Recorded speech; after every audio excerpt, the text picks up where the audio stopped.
Dictation start होगा 5 second बाद। Start. Jammu Kashmir पर सर्वदलीय बैठक के बाद केंद्र सरकार ने 1 जुलाई को कारगिल और लद्दाख पर इसी तरह की बैठक बुलाई है। लद्दाख पर यह पहल देश दुनिया को तात्कालिक और दीर्घकालिक संदेश देने की दृष्टि से महत्वपूर्ण है।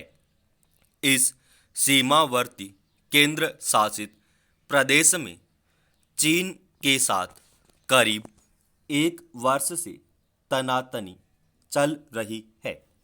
सेनाओं की वापसी के समझौते के बावजूद पूर्वी लद्दाख में तनाव शिथिल नहीं पड़ा है।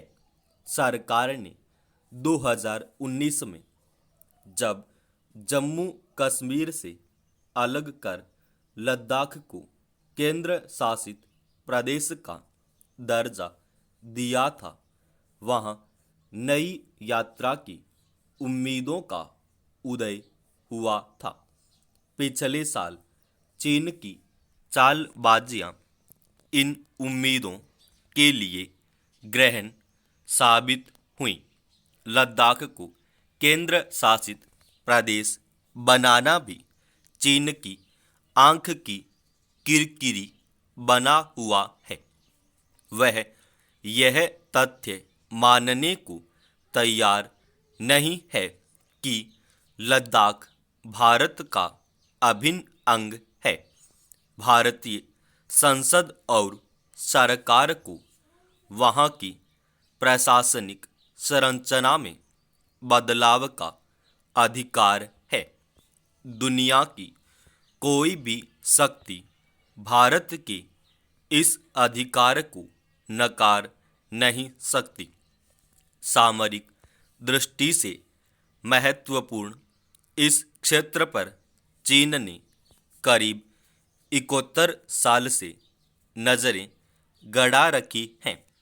चूंकि लद्दाख की सीमा चीन के आधिपत्य वाले तिब्बत स्वायत्त क्षेत्र से जुड़ी है, इसलिए भी वह अपना दबदबा बढ़ाने की नाकाम कोशिशों में जुटा रहता है।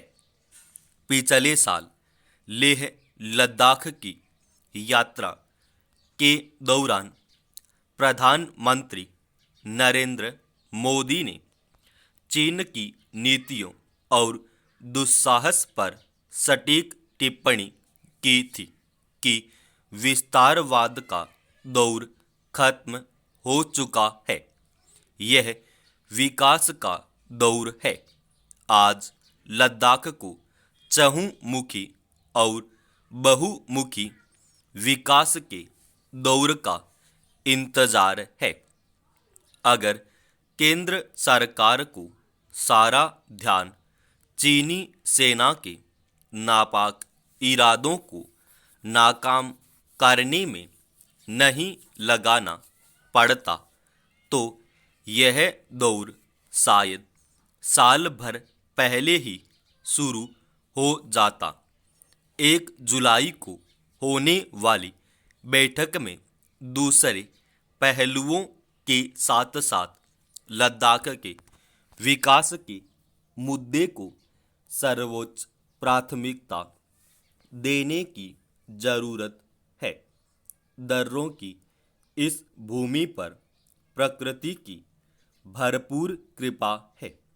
सिंधु और इसकी प्रमुख सहायक नदियों वाला यह क्षेत्र न सिर्फ जम्मू कश्मीर, हिमाचल प्रदेश, हरियाणा, पंजाब तथा राजस्थान को बल्कि पाकिस्तान के पंजाब प्रांत को भी जल संसाधन प्रदान करता है। जल प्रबंधन की नई परियोजनाएं लद्दाख की आजीविका और पारिस्थितिकी तंत्र के साथ साथ पूरे नदी तंत्र की सेहत के लिए महत्वपूर्ण हो सकती है। वहाँ भूतापीय संसाधन की खोज की गई है। राष्ट्रीय राजमार्ग पर छोटी बस्तियों और सेना के ठिकानों को ऊर्जा उपलब्ध कराने के लिए इन संसाधनों को विकसित किया जा सकता है।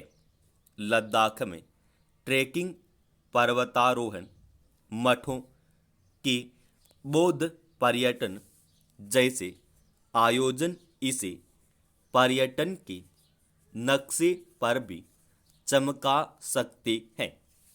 विकास का मसौदा, भौगोलिक दशा, वातावरण, संसाधनों तथा वहाँ के लोगों की आकांक्षाओं के अनुरूप होगा तो सोने पे सुहागा। सर्वदलीय बैठक में इन मुद्दों पर विचार विमर्श कर अगर लद्दाख के विकास का रास्ता खुलता है तो यह देश के लिए बड़ी उपलब्धि होगी। यह विकास चीन की कुदृष्टि के खिलाफ कारगर हथियार भी होगा। समाप्त।